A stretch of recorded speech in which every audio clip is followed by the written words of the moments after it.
चीन में बिजली की किल्लत सारी दुनिया पर क्यों पड़ सकता है असर। आइए जानते हैं इस खास रिपोर्ट में। चीन बिजली की भारी कटौती से जूझ रहा है और वहाँ लाखों घर और कारखाने इस मुसीबत का सामना कर रहे हैं। पावर ब्लैकआउट यहाँ असामान्य नहीं है, लेकिन इस साल कई अन्य वजहों ने बिजली आपूर्तिकर्ताओं के लिए मुसीबत और भी बड़ी कर दी है।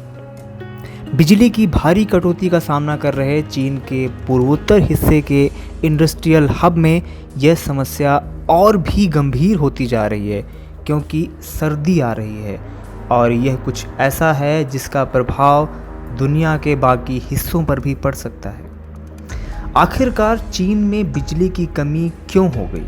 बीते वर्षों के दौरान चीन ने बिजली की मांग और आपूर्ति के बीच संतुलन बनाने में संघर्ष किया है, जिसकी वजह से चीन के कई प्रांतों में बिजली की कटौती का संकट पैदा हुआ। गर्मियों और सर्दियों के दौरान बिजली की जब सबसे अधिक मांग होती है तो कटौती की यह समस्या और भी गंभीर हो जाती है। लेकिन साल 2021 में और भी ऐसे मुद्दे सामने आए जिससे इस समस्या को और भी विकराल बना दिया।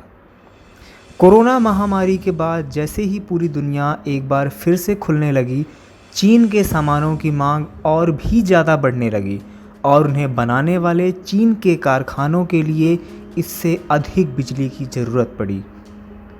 2060 तक देश को कार्बन मुक्त बनाने के लिए चीन ने जो नियम बनाए हैं, उसकी वजह से कोयले का उत्पादन पहले से धीमा पड़ा है। इसके बावजूद अपनी आधे से अधिक ऊर्जा की ज़रूरतों के लिए चीन आज भी कोयले पर निर्भर है और जैसे जैसे बिजली की मांग बढ़ी, कोयला भी महंगा हुआ। लेकिन चीन की सरकार वहाँ बिजली की कीमतों को सख्ती के साथ नियंत्रित करती है। ऐसे में कोयले से चलने वाले पावर प्लांट घाटे में काम करने के लिए तैयार नहीं हैं और उनमें से कई ने तो अपने उत्पादन में कटौती भी कर डाली है। आखिरकार इस ब्लैकआउट से किस पर असर पड़ रहा है? इसकी वजह से चीन के कई प्रांतों और इलाकों में घरों और व्यवसायों पर असर पड़ा, जहां बिजली की आपूर्ति सीमित कर दी गई। चीन के सरकारी अखबार ग्लोबल टाइम्स के अनुसार 4 प्रांतों दक्षिण के चीन, ग्वाडोंग और पूर्वोत्तर चीन के हेइलोजियांग, जिलिन और लियाओनिंग में बिजली चली जा रही है। देश के अन्य हिस्सों में भी पावर कट होने के समाचार मिल रहे हैं। उद्योगों वाले इलाकों में कई कंपनियों से कहा जा रहा है कि वो पीक टाइम में बिजली के इस्तेमाल में कटौती करें या अपने काम के दिन कम कर दें। इस्पात, एल्यूमिनियम और सीमेंट के उद्योगों पर सबसे ज़्यादा असर पड़ रहा है, जहां बिजली की काफ़ी ज़रूरत होती है। आधिकारिक आंकड़े दिखाते हैं कि सितंबर 2021 में चीन के कारखानों में फरवरी 2020 के बाद से काम सबसे कम हो गया है।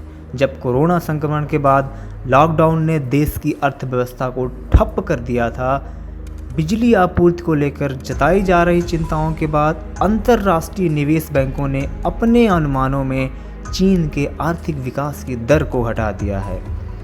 गोल्डमैन सैक्स के अनुसार पावर कट की वजह से चीन की औद्योगिक गतिविधि का 44% तक कम हो जाएगा।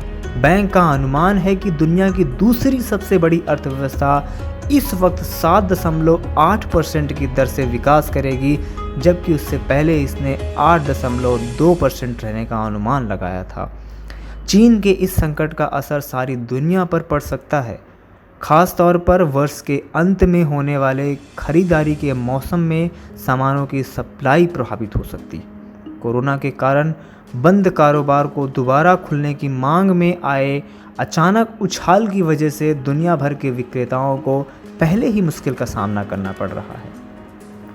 चीन की आर्थिक योजनाकार संस्था NDRC ने कई उपाय सुझाए हैं, जिनमें आने वाले ठंड के मौसम में पूर्वोत्तर चीन में बिजली की सप्लाई करने को मुख्य प्राथमिकता देना तय किया गया है। इन उपायों के तहत उत्पादन बढ़ाने के लिए बिजली उत्पादक कंपनियों के साथ मिलकर काम करने की बात भी की गई है, जिसके लिए कोयले की आबाधित सप्लाई करना और बिजली की राशनिंग जैसे कदम शामिल हैं। चीन में बिजली उत्पादक कंपनियों के संगठन ने भी कहा है कि कोयले से बिजली बनाने वाली कंपनियां अब किसी भी कीमत पर कोयले की आपूर्ति को बढ़ा रही हैं ताकि जाड़े में बिजली की सप्लाई जारी रहे। लेकिन कोयले की आपूर्ति बढ़ाना इतना सहज नहीं है। रूस जहां पहले से ही यूरोप के अपने ग्राहकों पर ध्यान दे रहा है, वहीं इंडोनेशिया में भारी बारिश से कोयले की सप्लाई पर असर पड़ा है और पास का देश मंगोलिया भी सड़क के रास्ते ढुलाई को लेकर पहले भी जूझ रहा है। ANP टाइम्स की रिपोर्ट।